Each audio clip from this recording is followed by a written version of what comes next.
हमें समंदर में एक बहुत बड़ी शिप दिखाई जाती है और ये शिप काफी एक्सपेंसिव शिप थी। शिप में हम कुछ रिच लोगों को पार्टी में डांस करता हुआ देखते हैं। वहाँ एक छोटी बच्ची भी होती है जिसका नाम होता है केटी।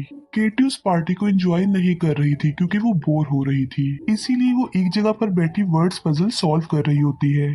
थोड़ी देर बाद शिप का कैप्टन केटी को ले जाकर डांस करवाता है अपने साथ। तभी हम शिप के आउटर रूम में एक आदमी को छेड़छाड़ करते हुए देखते हैं जो कि एक वायर इंस्ट्रूमेंट को खराब कर देता है, जिससे एक बारीक सी वायर लोगों में से गुजरती हुई लोगों को छूती हुई वहां से जाती है। वायर की वजह से वहां डांस करने वाले सब लोगों की डेड बॉडीज दो हिस्सों में कट जाती हैं। सब की सब बहुत बुरी मौत मारे जाते हैं और वहां पर सिर्फ केटी बच पाती है क्योंकि उसकी हाइट छोटी होती है इसलिए। फिर केटी उस कैप्टन की तरफ देखती है जो उसके साथ डांस कर रहा होता है। कैप्टन का फेस भी दो हिस्सों में कट जाता है। ये देखकर केटी काफी डर जाती है और काफी पैनिक हो जाती है। इसके बाद हम प्रेजेंट टाइम में आ जाते हैं। हम समंदर की एक बोट में एक हेल्प ग्रुप को देखते हैं। ये ग्रुप समंदर में फंसे हुए शिप्स की हेल्प करता था, उन्हें बाहर निकालता था। ये ग्रुप एक शिप को बाहर निकाल रहे होते हैं और इस काम के लिए उन सबको काफी बड़ी अमाउंट मिलती थी। अपने मिशन में कामयाब होने के बाद ये लोग सेलिब्रेशन करते हैं। इस ग्रुप में टोटल 6 लोग थे, एक फीमेल थी और बाकी सारे मेल थे, जिनमें ग्रुप का एक कैप्टन भी था और सब लोग उसे अपना लीडर समझते थे। ग्रुप की फीमेल मेंबर का नाम था एप्स और बाकी 4 उनके साथी थे। ये लोग बैठे बातें कर रहे होते हैं कि तभी इनके पास जैक नामी एक लड़का आता है और वो कहता है कि मैं एक वेदरमैन हूँ। वो कहता है कि मैंने एक समंदर के बीच फंसा एक शिप देखा है और जो भी उस शिप को वहाँ से निकाल देगा वो शिप उसका हो जाएगा। जैक कहता है कि उसमें से जितना भी पैसा उन्हें मिलेगा उसमें से 20% मुझे चाहिए, क्योंकि आखिर मैंने ही तो शिप के बारे में बताया है। तब ग्रुप का लीडर अपने ग्रुप के मेंबर से इस बारे में डिस्कशन करता है। पहले पहले तो सब इस डील के लिए इनकार कर देते हैं और कहते हैं कि हम तो ऑलरेडी काम कर रहे हैं। ग्रुप का लीडर कहता है कि शिप में से उन्हें जो कुछ भी मिलेगा वो 6 हिस्सों में डिवाइड कर दिया जाएगा और इसी वजह से सब इस डील पर एग्री हो जाते हैं। लीडर जैक को कहता है कि मैं तुम्हें 20% नहीं दूंगा, एग्री हो जाता है। वो कहता है कि मगर इसके लिए एक शर्त है, मैं भी तुम लोगों के साथ ही जाऊंगा। अगले दिन ये लोग अपनी टो बोट लेकर वहाँ से निकल पड़ते हैं, लेकिन जब ये लोग शिप की लोकेशन पर पहुंचते हैं तो उन्हें वहाँ पर कोई शिप नहीं मिलता। ऐसा लग रहा था कि जैसे वो शिप कहीं पर गायब हो गया हो, लेकिन सडन ही वो शिप उनकी बोट के सामने आ जाता है, जिसकी वजह से उनकी बोट शिप से टकरा जाती है, लेकिन किसी को भी ज्यादा नुकसान नहीं पहुंच पाता। और ये वही शिप थी जिस पर 1962 में लोग मारे गए थे, जहाँ पर केटी भी थी। ग्रुप का लीडर उन्हें बता रहा होता है कि ये शिप 40 साल पहले गायब हो गया था। जैक और ग्रुप का एक मेंबर अपनी टो बोट पर ही रुकते हैं, जबकि बाकी लोग शिप को चेक करने के लिए जाते हैं। वहीं पर हम उस बच्ची केटी के वर्ड्स पजल को पड़ा हुआ देखते हैं। हम देखते हैं कि कोई सोल उन वर्ड्स को वेलकम बना देती है। ऐसा लग रहा था कि कोई एंटिटी उनका वेलकम कर रही है। लीडर कहता है कि जंग लगने की वजह से शिप का फ्लोर कमजोर हो चुका है, इसीलिए ध्यान से चलें। थोड़ी देर बाद एक जगह टूटने की वजह से उनमें एक मेंबर गिरने लगता है, लेकिन एप्स उसे पकड़ लेती है। तभी एप्स को नीचे वो बच्ची केटी खड़ी हुई दिखाई देती है, जो पलक झपकने पर ही गायब हो जाती है। फिर उन दोनों को ऊपर खींच लिया जाता है। ऐप सोच रही थी कि वो बच्ची उसकी इमेजिनेशन हो गई और कुछ भी नहीं। उन्हें वहाँ पर एक डिजिटल वॉच भी मिलती है और ये बात काफी स्ट्रेंज थी, क्योंकि जब ये शिप गायब हुई थी तब डिजिटल वॉच होती ही नहीं थी। ये देखकर लीडर कहता है कि मे भी हमसे पहले यहाँ पर कोई आया हो और ये वॉच उसकी हो। फिर वो कहता है कि हमें कुछ टाइम रेस्ट कर लेना चाहिए, सुबह होते ही हमें शिप को यहाँ से ले जाएंगे। फिर ये सब वापिस अपने टॉ बोट में आ जाते हैं। जैक ग्रुप के लीडर से पूछता है कि आखिर ये शिप यहाँ पर आई कैसे होगी। तब लीडर उसे किसी दूसरी शिप की स्टोरी सुनाता है और वो शिप सेकेंड वर्ल्ड वॉर के दौरान समंदर में गई थी। अजीब बात तो ये है कि उस शिप के सारे लोग गायब हो गए थे, मगर वो शिप आज भी किसी समंदर में है और तैर रही है। ये सुनकर कोई भी इस बात को सीरियस नहीं लेता और वो उसे मजाक ही समझते हैं। जैक ऐप से पूछता है कि जब से तुम शिप से आई हो तुम चुपचाप हो, इसकी क्या वजह है। एप्स कहती है कि मैंने उस शिप में एक बच्ची को देखा है। जैक कहता है कि समंदर में इल्यूसिनेशंस होना नॉर्मल बात है, ये कोई बड़ी बात नहीं है।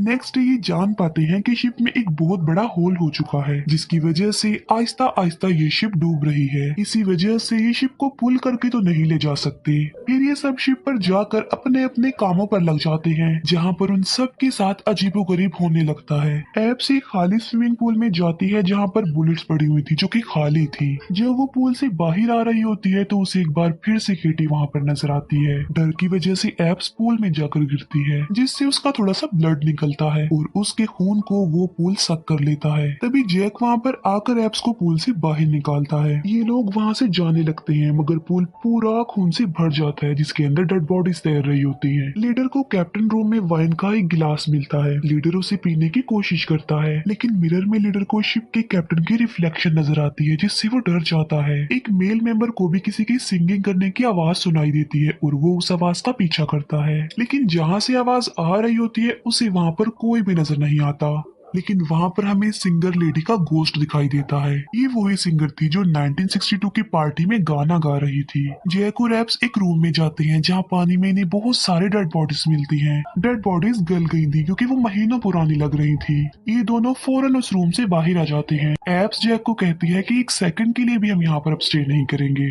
तभी उसकी नजर वहाँ पर पड़े हुए कुछ बॉक्सेस पर पड़ती है जिसमें सोना ही सोना भरा हुआ था। एब्स अपने बाकी ग्रुप के मेंबर्स को भी वहाँ पर बुला लेती है। वहाँ पर टोटल 10 बॉक्सेस थे जो सारे के सारे सोने से भरे हुए थे। इतना सारा खजाना देखकर वो सब खुश हो जाते हैं। एक मेंबर कहता है कि इस शिप में कुछ ठीक नहीं है, यहाँ पर किसी लेडी के गाने की आवाज सुनाई दे रही है। उसे यहाँ पर एक सिगरेट भी मिली थी जो कि जली हुई थी। यहाँ पर भी सब लोग उसकी बात को सीरियस नहीं लेते और मजाक ही समझते हैं। लीडर कहता है कि ये सारा सोना लेकर हमें अपनी बोट में वापस जाना चाहिए और यहाँ से निकलना चाहिए। वो कहता है कि शायद अब मुझे नहीं लगता कि इस शिप को यहाँ से ले जाने की जरूरत है, लेकिन उस शिप की डिमोनिक पावर ये नहीं चाहती थी कि वो लोग यहाँ से चले जाएं। हम देखते हैं कि उनकी टो बोट की कोई गैस लीक कर रहा है अपने आप। केटी फिर से एब्स को नजर आकर उसे अलर्ट करती है लेकिन कोई दूसरी सॉल केटी को वहाँ से ले जाती है। जैसे उनका एक साथी बोट को स्टार्ट करता है वहाँ पर ब्लास्ट हो जाता है जिससे उनका एक साथी मारा जाता है। इस इंसिडेंट में उनके 2 साथी इंजर्ड हो जाते हैं। ये लोग यहाँ पर बुरी तरह फंस चुके थे।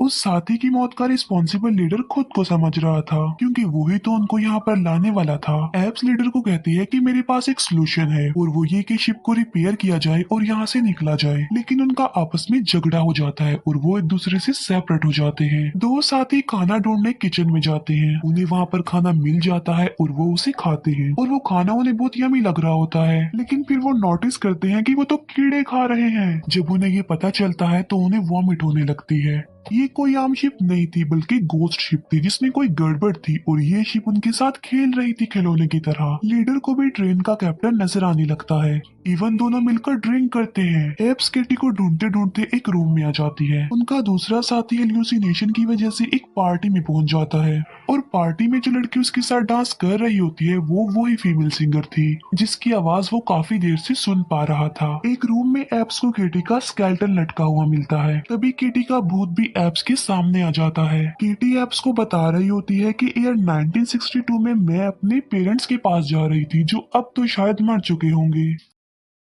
शिप का कैप्टन लीडर को बताता है कि ये सारा सोना हमने किसी दूसरी शिप से चुराया था और उसमें सिर्फ एक ही सर्वाइवर बचा था। कैप्टन लीडर को किसी की एक पिक्चर दिखाता है जिसे देखकर वो लीडर काफी शॉक्ड रह जाता है और काफी डर भी जाता है। दूसरी तरफ केटी एब्स को कुछ बता रही होती है। केटी कहती है कि उसे बहुत सारे सोल्स चाहिए और जब उसकी लिमिट पूरी हो जाएगी तो मेरी सोल यहाँ से आजाद भी हो जाएगी। मगर इससे पहले कि केटी कुछ और बता पाती एक गोस्ट उसे गायब करके अपने साथ ले जाता है। लेकिन गायब होने से पहले केटी एब्स को यहाँ से भाग जाने की एडवाइस करती है। दूसरी तरफ लीडर अपने ग्रुप के मेंबर्स को रियलिटी बताना चाहता था कि आखिर वो पिक्चर में कौन था और इस सब के पीछे किसका हाथ है, मगर उसे तो उसका मरा हुआ साथी नजर आ रहा था जो कि जला हुआ था। वो लेडी सिंगर उनके साथी को एक जगह पर ले जाती है। जब वो लेडी के पास जाता है तो वो काफी ऊंचाई वाली जगह से गिरता है और मारा जाता है। एब्स अपने लीडर को ढूंढ लेती है लेकिन लीडर को तो एब्स में भी वो मरा हुआ वो जला हुआ साथी ही नजर आ रहा था, जिसकी वजह से वो लीडर एब्स को मारने की कोशिश करता है लेकिन एब्स उसके अटैक से खुद को बचा लेती है। सब समझते हैं कि उनका लीडर अब नॉर्मल हो चुका है, इसीलिए वो उसे एक आयरन चैम्बर में बंद कर देते हैं तब तक जब तक उनका लीडर नॉर्मल नहीं हो जाता। फिर एब्स की बात मानकर सब लोग इस शिप को रिपेयर करने लगते हैं। एब्स को एक बार फिर से केटी नजर आती है। अब क्योंकि केटी एक अच्छी सोल थी इसीलिए वो उनकी हेल्प करने के लिए एब्स को रियलिटी बताने के लिए उसी रात में ले जाती है जब वो सारा इंसिडेंट हुआ था। शिप के कुक ने खाने में जहर मिला दिया था,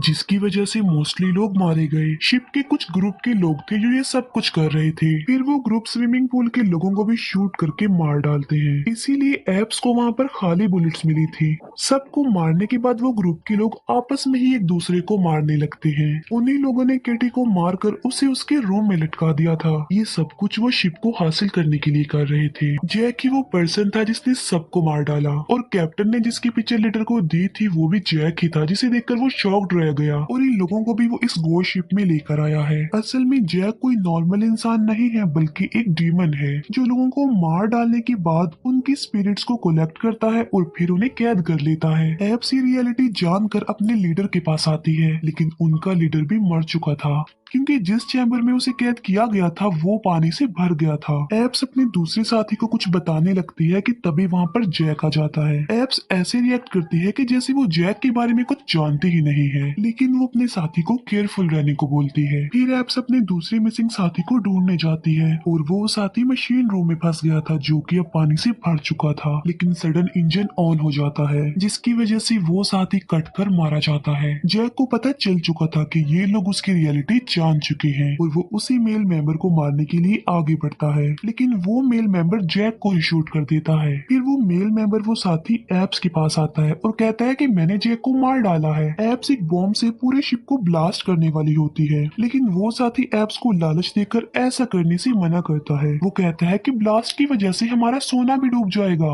लेकिन एप्स उसकी कोई भी बात नहीं मानती। लेकिन ये साथी असल में जैक था जो कि उनके साथी का रूप लेकर वहाँ पर आया था। जैक कहता है कि मैं एक डीमन हूँ और लोगों से गुनाह करवा के उनकी जान ले लेता हूँ और फिर उनके सॉल्स को अपने साथ ले जाकर कैद कर देता हूँ। मैं अपने सारे विक्टिम्स के हाथों पर हुक का सिंबल बनाता हूँ जिससे वो मेरी बात को फॉलो करते हैं, और मेरे लोग ही तुम्हारे ग्रुप के लोगों को मार रहे हैं और मैं अपना मिशन पूरा करने के लिए तुम्हारे ग्रुप को यहाँ पर लाया था जिससे मेरी सॉल्स की लिमिट पूरी हो जाएगी। लेकिन अगर ये शिप डिस्ट्रॉय हो गई तो वो सारी सॉल्स आजाद हो जाएंगी और मैं नहीं चाहता कि ऐसा कुछ हो। वो एप्स को एक चांस देता है कि मैं तुम्हें छोड़ दूंगा और नहीं मारूंगा अगर तुम शिप को डिस्ट्रॉय नहीं करोगी, लेकिन एप्स उसकी बात नहीं मानती। इसी वजह से जैक उस पर अटैक कर देता है, लेकिन एप्स एक गन से बॉम्ब के ट्रिगर को दबाने में कामयाब हो जाती है, जिससे वहां पर काफी बड़ा ब्लास्ट हो जाता है।